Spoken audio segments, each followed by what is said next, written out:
Hi everyone, my name is Christine Campbell, and in my presentation, I'm going to be talking about gender issues in disasters. To start, I would first like to define gender according to the United Nations Development Program. The UNDP sees gender as what is expected, allowed, and valued in a woman or a man in a given context. Gender determines opportunities, responsibilities, and resources, as well as powers associated with being male and female.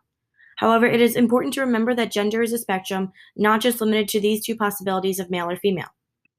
Gender also refers to the relationships between women and men and girls and boys. These attributes, opportunities, and relationships are socially constructed and instilled in us through socialization processes. They are also context and time specific and changeable. Gender does not mean women. Gender equality, globally and in this presentation specifically, focuses explicitly on women empowerment since women are more often in disadvantaged positions in most countries compared to men. Natural disasters affect all genders differently.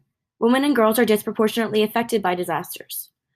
Those who live in poorer economic conditions, such as those in less developed countries, experience and recover from disaster differently than those more well off.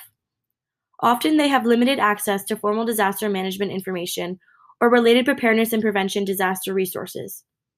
Certain cultural beliefs, such as certain clothing items, also can make women more vulnerable to disaster. During and in the aftermath of a disaster, if a male head of the household dies, the woman must then solely provide for her family. This, along with the loss of livelihoods or assets, attribute to gender disparities. Furthermore, increased gender-based violence, such as rape, human trafficking, and domestic abuse rates against women are higher during and after disasters.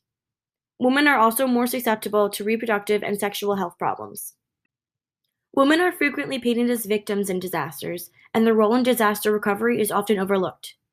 Women's skills, experiences, and capabilities in times of natural catastrophes are typically not properly identified, recognized, and promoted. Women are expected to be primary caretakers for those affected, specifically for the children, the injured and sick, and the elderly. Often this task can increase emotional and material workload. Women and children account for 75% of displaced persons after natural disasters. Women and children are 14% more likely to die than men during a disaster. Data collected between 1981 and 2002 from 141 countries affected by disaster also shows lower life expectancy among women. In 2005, when Hurricane Katrina struck New Orleans, African American women and their children were predominantly affected, the poorest demographic group. The 1991 cyclone in Bangladesh killed 140,000 people, but within the ages of 20 to 44, the female death rate was 71 per 1,000 compared to 15 per 1,000 for men. More than 70% of those who died in the 2004 Asian tsunami were women.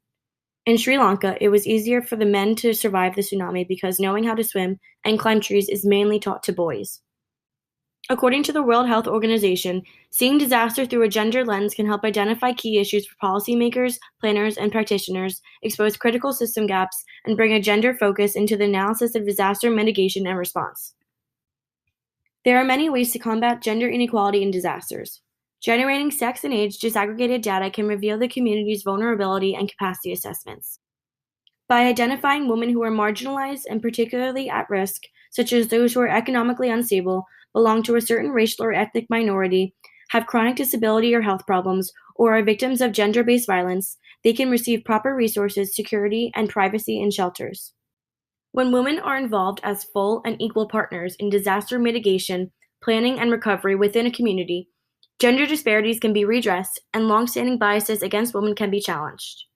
If a woman are not included in planning and recovering from a disaster, the specific talents, skills, and knowledge of half of the population is disregarded, and their needs are unlikely to be met. Disaster risk reduction needs to have a strong focus on gender equality and women's rights. DRR should focus on gender-responsive governance and policymaking, gender-responsive programming, monitoring, and evaluation, facilitating and leveraging the actual and the potential contributions and leadership of women in resilience building, and promoting women's participation, leadership, and voice in disaster management processing. The international community has recognized and began to focus on gender equality and women's empowerment in disaster risk reduction. In 2015, the Global Blueprint for Disaster Risk Reduction, called the Hyogo Framework for Action, acknowledged the importance of the constructive role of women in DRR. Also in 2015, UN Women provided recommendations on gender-responsive disaster risk reduction for the Sendai Framework, spreading awareness on gender equality and the need for empowerment and leadership of women in natural disasters. They advocated for strengthened language relating to women's equality, increased collection and use of sex and age disaggregated data, gender analysis, as well as inclusion of gender-responsive targets and indicators in the Sendai framework for disaster risk reduction. Strides like these need to continually be taken to further equality among genders in disasters.